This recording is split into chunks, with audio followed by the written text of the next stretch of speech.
Ladies and gentlemen, I did not know whether or not I was ever going to make this video or just kind of keep it between me and my family and move forward. But it's been my wisdom philosophy from the past that sometimes transparency and opening up about things that are kind of private can actually help more people than we realize. And then also, because we're a social creature, we connect and we don't feel alone. And it's important that we do update people. So you might be going, what the hell is going on with this thumbnail? And why are you in the emergency room? So let me go back and play the tape and update you on what's been going on. I am a recovering drug addict. October the 25th of this year was 10 years off of opiates, off of alcohol, like I did no drugs. I think the only thing I did over the years, literally over the 10 years, was like I would take Benadryl to go to sleep or melatonin and drink coffee. But before that, in my active addiction days, I abused my body quite a lot. Took a lot of Adderall one time for 5 days. I stayed up. I was really stuck in addiction. I took like 30 milligram instant or extended releases and tons of 10 milligram instant releases all within 5 days. I did a bunch of stuff, right? And tried to go to sleep, took 2 tramadol. I mean, I'm speaking medical, like some people may not know what these medications are, but I did a bunch of stuff and I was doing it for like recreational, just to get high, feel good, that kind of stuff. I have that kind of past because I think maybe there's some trauma, but maybe there's some genetics involved. My father was alcoholic. My brother, my sister, like there's all sorts of stuff the family has with addiction. So ever since that I can recall, that moment of panic that I experienced after 5 days of being awake and the Adderall, there was a fear. There was a fear in my mind, and I would have these moments where I didn't want to leave my house. I would have these moments where when I would drink coffee, if I did not eat my food first and that food absorbed my coffee, it would cause me to get anxiety and then create a moment where I would have this outer body, I'm about to pass out, I feel like I might die, experience. And I've had that for 15 years. 15 years. It's like a best kept secret from the YouTube world, but many of you are my family. There might be enemies out there who don't like me, who might be glad that this is the kind of suffering I go through. And that's unfortunate because what I'm going through, I don't wish on my enemies. And I want to make this clear that there are probably more people out there who are even watching this who suffer from the same kinds of anxieties or panics. And recently it was so bad. It was so intense. For 24 hours, I was in this really, I might die. My blood pressure was high. I have a way to check my blood pressure at home. I felt like I couldn't escape my body, but I felt like I was dying. And I eventually buckled after trying to go to sleep, and I finally somehow went to sleep. My tongue was numb. I was panicking. I don't know how else to put it. The best way I can describe what I felt was, have you ever been in water, drowning and can't get up, and you are trying to get to the oxygen, but you can't breathe, and you're feeling the fight or flight kick in the brain. You feel like I'm going to die. That's the feeling of panic that I was experiencing. And I'd never experienced it on that level for that long in my life till 3 weeks ago. So I went to the emergency room. They checked blood. I'm a big baby. They took my blood. They've said, look, your blood's come back fine. You seem to be completely healthy. What's going on in your life? I just bought a new house. I've got a lot of bills on my plate that I have to pay. I mean, I take care of the family, I try my best to provide for my family. I do the best to take care of my 3 kids and my wonderful wife. And I also have my brother who's I love. He's always been there. I've always been the one to try and protect him. Older bro, right? He's also trying to get his life intact, and he's coming off of drugs. He's been struggling with addiction. He's got a lot of traumas, and he's been sick. And so I have him living here, getting him out of the environment he was in and helping him with drug addiction. So these stresses, a lot of pressure. We buy this new house, and downstairs, I'm just gonna unload it to you. I'm just gonna tell you. Downstairs where my children are, there's 2 bathrooms that don't work right now, and our laundry machine can't be used because the pumps that are downstairs aren't working. They aren't working, so they can't use the restrooms. So they have to come up. We all have to share bathrooms. And we can't even do laundry. We got to drive to go do laundry, and the cost that goes into that. I put a lot of money down on this house. I'm doing my best to try and make sure that they're okay. Then the pool heater's not right. Then I find out that the pump to the pool is messed up, so our pool's having issues. Like there's all sorts of complications, issues. So I got a brother who's trying to get clean. I have a lot of bills, right? We're trying to take care of. I've got problems with a house we just bought and spent a lot of money trying to get. And then there's this like gradual, like YouTube's slowed down on this big channel. Overall, just the analytics have changed quite a bit. Things have slowed down. I'll give you an example. I could do a documentary video and it would get a couple 100,000 views. And it was on average that would happen with a lot of these topics. There was a ton of new people, right, that are out there. And there are still tons of people out there that are into this material. I don't know if it's the AI slop that is out there, that just AI channels that are like causing some of these issues. I don't know what YouTube has done with their algorithm, but I could keep a steady, guaranteed, almost predictable income through YouTube all these years. And when I started doing documentaries and I was able to do well-polished stuff, it even did better. And those videos would get a couple 100,000. My craft and my intelligence of the research that I'm doing has actually become far greater than it was before. And I did a video called Gardeners of the Gods. And I talk about, this ancient Mesopotamian trope that actually finds us all the way down, this like theme all the way into Jesus, with him being another Adam, so to speak, this garden scene. And they found this inscription, for example, that has what looks to be a male and female. The male has horns on his head. He's a deity of some sort from Mesopotamia. So around 2000 to 2200 BCE, in that range, 2100 BCE. So there's a Babylonian period. And in this inscription, in this cylinder sill, you see a man and you see a female reaching for a plant of immortality, it looks like. Some plant they're reaching for, and there's a serpent on the female side on the cylinder sill. And George, I can't remember his last name, a Syriologist, long ago thought this was a pre-Adam and Eve myth that it symbolized. And so they called it the Adam and Eve, sill. And if you Google that, you'll see what I'm talking about, the Adam and Eve sill. It's really, really cool. I did a full documentary like exposing the Mesopotamian kind of roots to a lot of this stuff that we find in the mythology within the biblical texts. That video would have guaranteed 2 years ago, year and a half ago, there would be no reason for that video not to have had 500,000 views. I kid you not. That's how well polished it is. That's the kind of the detail it is. So the analytics have really changed. That really affects your mental state when everything is on your back and you're trying to provide. Then Patreon has gradually slowed. I mean, people have eventually fallen off in terms of support. So, financial issues become a huge issue and burden when you're providing for your family and doing the best you can to take care of all of these responsibilities. And so I feel this pressure. I'm also very militant about time, very militant about work, my work ethic. I think I have a pretty impeccable work ethic. It's overworking, in fact, because I want to be excellent at what I do. I want to take it to the next level. And so I'm very hard on myself, pushing myself beyond limits I can even be aware that I'm harming myself doing. And so people used to say, hey man, chill out. You're going to burn out. My buddy Stephen Woodford from Rationality Rules is like, hey man, it's going to be okay. We've been talking for a while about, how do we, help with YouTube growth? How do we help with maintaining so we could provide for our families? And we've been like troubleshooting and brainstorming for months and stuff. And he's like, man, you're gonna break down. People have been telling me for years. I'm like, you don't know who I am. You don't understand how hardcore I really am and how hard I will work to make sure my family is okay.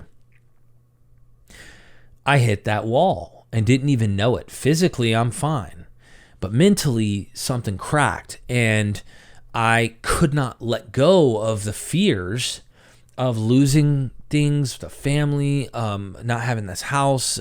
Can I provide? I start to panic. I already had these experiences from long ago where I don't know if they call it agoraphobia, but there's a sense of like anxiety and panic, and then that anxiety and panic can cause it to get worse. So my buddy, thankfully, I've got a very good friend who knows a thing or two about this. Rick Miller says, hey man, you need to get this book. An End to Panic, Breakthrough Techniques for Overcoming Panic Disorder, 2nd edition, Elk Zerker White, PhD, a New Harbinger self-help book, workbook, right? I'm like, okay. Because I went to the emergency room, and I thought I was going to die. They gave me a Xanax, right? Remember, I'm a recovering addict. So like escaping reality or escaping my mind and escaping myself, there's a fear. There's a fear in my mind about, I don't ever want to go back to that. But I'm also at a place where I don't have no interest. It's not about addiction for me, right? So all of a sudden, I take the Xanax while I'm in a full-blown panic, and it calms me down. And I'm able to not worry. And I'm like, wow, that solved the problem. They sent me home with like 12 very low dose milligrams of these. Well, those go away, right? Problems are still there. Problems, if anything, have intensified because now I can't sit on the screen and I can't actually work. And in fact, the first time I visited the emergency room, the next day I still had migraines. I stopped drinking coffee.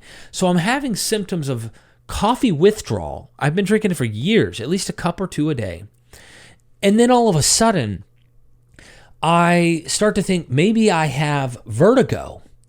So I go and get some Bonine over-the-counter medicine, which helps you with like nausea, if you're on a boat, seasickness, if you're on a plane, your balance is off. And my balance felt off a little, but my vision was blurry. That was caffeine withdrawal that I was trying to figure out. The doctors didn't know what was wrong with me. They just said it's mental. So a week goes by, right? I'm not told by Rick Miller, hey, get the book yet, because he doesn't know about this yet. I end up in the emergency room again. I think I'm going to die. I'm writing people, months ago, we had a little bit of an issue with some of the stuff I guess my interviewing with Robert Price and all this stuff. And I thought, man, they're friends that I had that I want to reach out to specifically, that I've grown to appreciate and respect. And I want to just tell them that I love them and that I care about them in case this is the end. Don't know what's happening, but I want to let them know that like, hey, sorry that things went this way. Maybe in their minds, and it might be natural for them to think that had to do with some of that. That could have played some role or might even play a minor role in the back of my mind, but they don't see the picture of everything that I have going on in my life, I think. And, it's unfortunate that I let all this get to me in my mind. I worry, and that fear plays a significant role. So I go, I'm there, there's a psychiatrist they pull in on a video camera. They go to put me on Zoloft, and I'm like, I'm not depressed. They said, well, it's not for depression. They said, Zoloft is a medication that can also help with anxiety and panic. I'm like, okay. So I start taking that, and they sent me home with a non-narcotic type of medicine that's supposed to calm you down, relax you to go to sleep. That didn't work. And every time I took the Zoloft, it caused me to have more anxiety and panic. And it made my jaw really, really wired feeling, so I couldn't sleep at night without feeling like something wasn't right. Here I am, potentially going down a path of full-blown medication. Doctors are quick to that, right? They're trying to help resolve your troubles, your problems. Rick Miller, he knows a thing or two about this. What a wise guy. What a real wise friend and a good friend to reach out to me and say, you need to get this book. And he described what he thinks is going on. He's not a doctor, but he knows me and he knows how I'm high strung and I'm pretty go, right? And he says, dude, you're like me.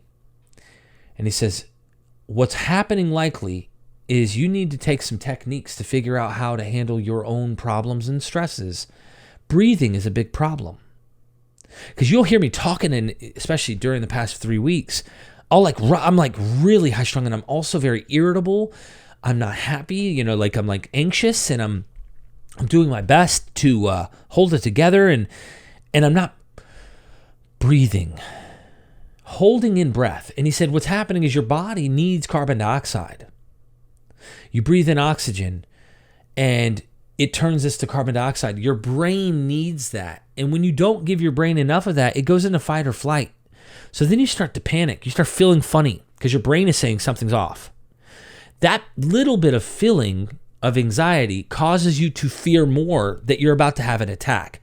And so at the end of the day, this book, as I've started reading it, is describing that you're going to get, the panic attack will start to come in because the fear of it starts to cause it.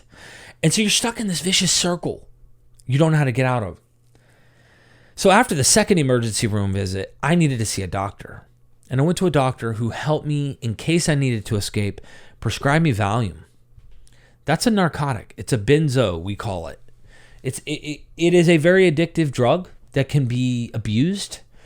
But in my situation, when I can't escape the insanity and I feel like I'm dying, they gave me this medicine. And at the same time, I'm listening to my buddy Rick Miller. For those who don't know, Richard Miller is the scholar, right? That I always promote. Got his book right here, Resurrection and Reception in Early Christianity. This guy knows a thing or two, okay? And he's like, exercise, diet, rest, sleep, water, like you really need to take care of yourself. Breathing, breathe. And he sent me some videos on how to breathe. You breathe in 4 seconds, hold for 7 seconds, release slowly for 8 seconds, breathe. Do that for 10 minutes and you're going to feel pretty calm. It'll help you at least calm you down. So I started doing this stuff, and now I'm starting to run, and I'm running a mile a day, morning, very early, on no food. I'm fasting, and in the evening. And after 7 days of doing that, pretty much 14 miles, 7 days, and I haven't ran in 17 years because I used to run triathlons as a young kid, my knees start getting inflammation. And I don't know if it's tendonitis. I don't know if I just bruised my cartilage. I have good running shoes. Like, I'm hurting myself. And then I have the problem of trying to sit on the computer and work for my family. And so the anxiety is still fighting, but I'm also now taking care of my body. Since moving in, I hadn't been to the gym in 3 months, trying to physically exercise because I'm moving my family here. I got to work. I got to provide. I got to do extra videos to try and provide enough income to take care of my family. All of these things are just panic is setting in. And that panic causes more panic, meaning reminding you, I'm drowning. And the sad part is people around you don't know. You can say it. You can express it. They don't see the symptoms. They don't see what's really wrong. They don't see it because they aren't experiencing it, and you are.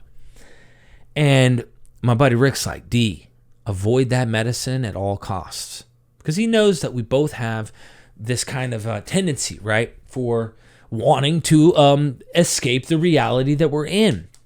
And I'm over here going to one of these faux Vietnamese restaurants, and there's Buddha on the wall. And I thought, man, I don't believe in magic. I don't believe in miracle type stuff, but superstitious stuff like that. But this guy might have some tools. So now I'm interested in actually researching maybe some of Buddha and what he might have taught about how to escape one's own situation, so to speak, by meditating and calming oneself down. I'm interested in it, okay? I'm just being real, because when you suffer, you want to find the best way to live your life in peace and not harm other people, but also not to harm yourself.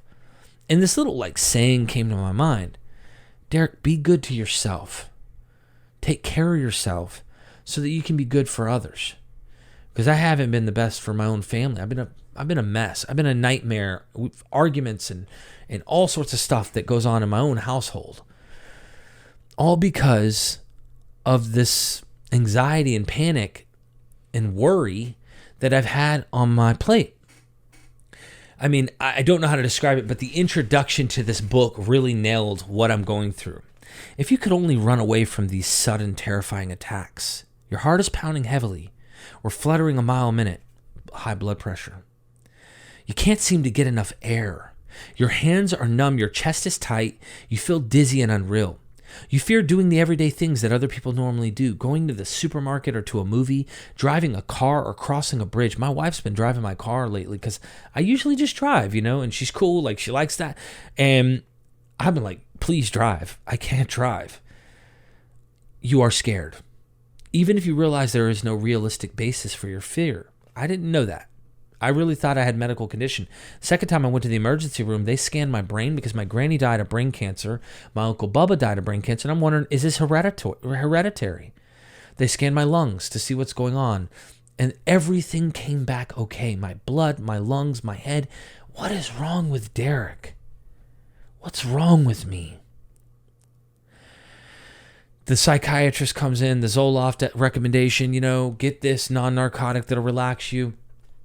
That didn't work. The doctor finally gives me something that really did actually relax me, but there's the fear of addiction that comes with that and wanting to escape. And I've been exercising, drinking water, getting sleep, taking care of myself. And now I feel so much better.